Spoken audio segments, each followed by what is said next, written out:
에, 어떤 분야든 간에 그 분야에 아주 고수인 사람은 아주 쉽게 말을 합니다. 예를 들어서 아인슈타인이 상대성 원리를 설명할 때 그 무슨 공식을 가지고 복잡하게 얘기하지 않습니다. 아주 알아듣기 쉽게 말해요.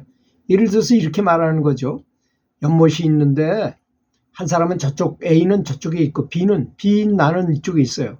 그럼 여기서 연못 가운데 저쪽에서 백조가 한 마리 이쪽으로 오고 있어요. 그러면 내가 볼 때는 백조가 저쪽에서 나 쪽으로 오는 것이고, 저쪽에 있는 사람이 볼 때는 어떻게 하는 겁니까? 백조가 나에게서 멀어지는 것이잖아요. 그런데 이 지금 백조가 헤엄치고 있는 것은 진실이잖아요. 이게 뭐 틀릴 게 하나도 없잖아요. 여기 이 진실은. 그런데 저쪽 사람이 볼 때는 가는 것이고 이쪽 사람이 볼 때는 오는 것이다. 상대성 원리는 그런 것이다 라고 설명을 했어요. 또 한 가지 설명은 열차에서 내가 무슨 물건을 딱 떨어뜨리면 여기서 그대로 밑으로 떨어진 것 같지만 지금 열차가 가고 있어요. 가고 있으니까 나는 여기서 떨어뜨리는데 열차가 간 만큼 거기서 떨어질 거 아닙니까? 이동했다는 거죠. 근데 안에 있는 내가 볼 때는 그대로 떨어진 것이고 열차 밖에서 보는 사람이 볼 때는 여기서 떨어뜨렸는데 저만큼 가서 떨어진 거잖아요. 이런 차이가 있더라. 이런 게 바로 상대성 원리다. 이렇게 알기 쉽게 설명을 한다는 것입니다. 우리가 뭐 경제 원리에 대해서 막 복잡하게 얘기하면 어렵잖아요. 그건 무슨 원리, 경제성의 원리니, 뭐 시장 경제의 원리니 이런 걸 얘기하면 뭐 이중 노동 시장의 원리니 뭐 이런 게 이게 설명하면 복잡하잖아요. 이중 노동 시장의 원리라는 게 이런 겁니다.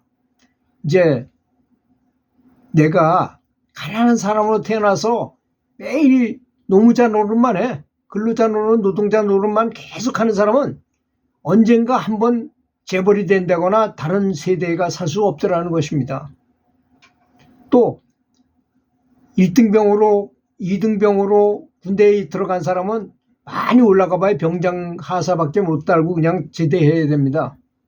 장교로 들어간 사람, 아예 장교로 들어간 사람은 영원 계속 올라가서 스타도 달 수 있고 가장 높은 사람까지 될 수 있잖아요.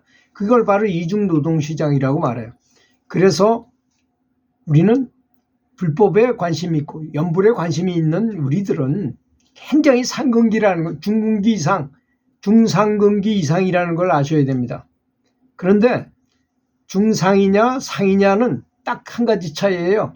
제 말을 듣고 또는 다른 법사님들의 얘기를 듣고 스님들의 말씀을 좋은 말씀을 듣고 부처님의 경전을 보고 맞구나, 너무나 참 좋은 말씀이다 라고 생각은 했는데 그냥 그걸로 끝이는 사람은 중상근기밖에 안 되는 거예요. 그 말을 듣고는 실천을 해야 될 거 아닙니까? 연불이 좋습니다. 그럼 연불을 진짜 해야죠. 그렇지 않습니까? 안지나 서나, 저는 현철이 그런 노래를 불렀잖아요. 안지나 서나 당신 생각이라는 노래를 불렀어요.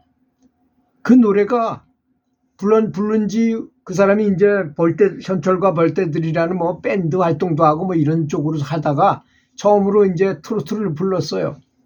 그래서 오랫동안 이렇게 했는데 뜨지를 못했어요, 그 노래가. 근데 그때 당시에 이제 우리나라가 가난한 나라에서 좀 잘 살아보자 해가지고 리비아라는 나라에 이 근로자들이 많이 파견나서 돈을 많이 주니까 배 타고 가서 거기서 더 뜨거운 사막에서 일을 했어요. 근데 현철이 거길 가가지고 그런 노래를 불렀어요. 안지나 서나 당신 생각이라는 노래를 불렀어요. 그때는 이 사람들이 신금을 울리잖아요. 자식들, 부인들 다 두고서 건설 현장에서 고생하는데 어떤 가수가 와서 그런 노래를 부르니 신금이 울리는 거야.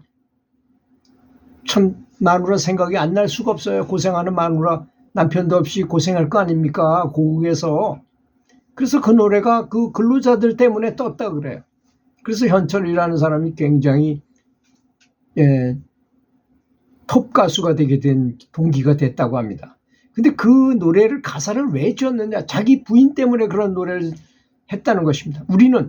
저는 그 노래가 굉장히 좋다고 생각해요. 불자들에게. 왜? 안지나 서나 부처님 생각. 안지나 서나 부처님 생각해야 되니까 우리는. 그렇지 않습니까? 언제든지 마음에 거기 가 있는 것이 가장 중요합니다. 저 같은 사람은 얼마나 좋을까요?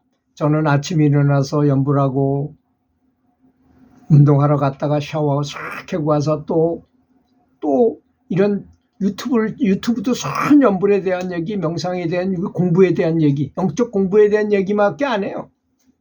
다른 사람하고 통화를 해도 도반들하고 그런 보통 도반들하고는 통화를 별로 안 합니다. 정말 열심히 수행하는 사람하고만 통화를 해요. 다른 사람들 통화해봐야 세속적인 얘기만 하는 게 재미가 없으니까 이게 안 맞는 거예요. 코드가 안 맞아요. 그래서 제 유튜브를 들어주시는 우리 부자님들에게 저는 너무나 감사하게 생각합니다. 그리고 그 댓글도 매일 달아주시고 하는 분들에게 항상 너무나 큰 감사를 느껴요. 그래서 이렇게 어떻게 하면 저는 사실 고백하건대 저는 테니스 선수 출신이 아닙니다. 기계추조도 했는데 기계추조도 아주 잘 못하는 사람의 전국체전은 또 많이 나갔어요. 또 생긴 게 빤드름했었어요. 그때 당시에. 그럼 제가 나가면 여고생들이 막 박수 치는데 하는 건 좀 시원찮아가지고 박수 치다가 처음엔 박수를 많이 치다가 별로 박수를 못 받는 뭐 근육이나 뭐 이런 거는 취조 선수가 비슷했는데 운동을 늦게 시작하는 바람에 늦게 시작하면 안 된다는 점이 있더라고요. 그래서 연불도 빨리 시키는 게 좋아요. 어린 시절에 연불이 이렇게 습관화되도록 하면요. 정말 우리는 우리 자손들에게 유산을 물려줘야 되잖아요. 근데 돈으로 줘봐야 그게 무슨 소용이 있습니까? 정말 진리를 심어줘야 되고 좋은 습관을 갖게 하는 게 좋으리라고 저는 생각합니다. 기도하는 습관, 연불하는 습관을 주자 이런 얘기죠. 그래서 진리는 지극히 간단하고 명료합니다. 지극히 간단하고 명료한 것입니다. 그런데 복잡하게 얘기하는 분일수록 그분은 경지가 별로 그렇게 높지 않아요. 경지가 높은 분들은 다 편하게 알기 쉽게 간단 명료하게 얘기하고 끝입니다. 뭐 그렇게 굉장히 고차원적인 것 같을수록 점점 더 그건 아니에요. 오죽하면 제가 대학원 논문을 써보니까 그런 말을 하더라고요. 대학원 논문을 굉장히 어렵게 쓰는 거야. 그러면 어지간하면 다 통과를 합니다. 그런데 저는 굉장히 쉽게 썼어요. 내러티브라는 걸 했거든요. 제가 선수를 가르칠 때 성공시킨 그 스토리를 가지고 스토리텔링 같은 거 내러티브라고 그래요. 내러티브로 쓰다 보니까 뭐 반발이 엄청나게 들어오더라고요. 반발이 들어오거나 말거나 현실을 팩트를 가지고 했으니까 뭐 얘기할 건 덕지가 없잖아요. 그렇게 자연스럽고 부드럽고 간단 명료한 것이 진리라는 것을 아셔야 될 것입니다. 경전을 수백 권을 본다 하더라도 부처님의 불심을 얻지 못한다면 무슨 소용이 있겠습니까? 그렇지 않습니까? 연불을 할 때 진심으로 부처님께 감사하면서 연불을 하시면 에너지가 갑자기 영적인 에너지가 이만큼 해서 이렇게 커집니다. 저는 기감을 잘 느끼기 때문에 제 체험을 얘기하는 거예요. 정말 그렇습니다. 부처님께 정말 감사하면서 연불하고 또 다른 사람이 잘 되도록 회양을 하십시오. 금방 진보하게 되어 있습니다. 들어주셔서 감사합니다.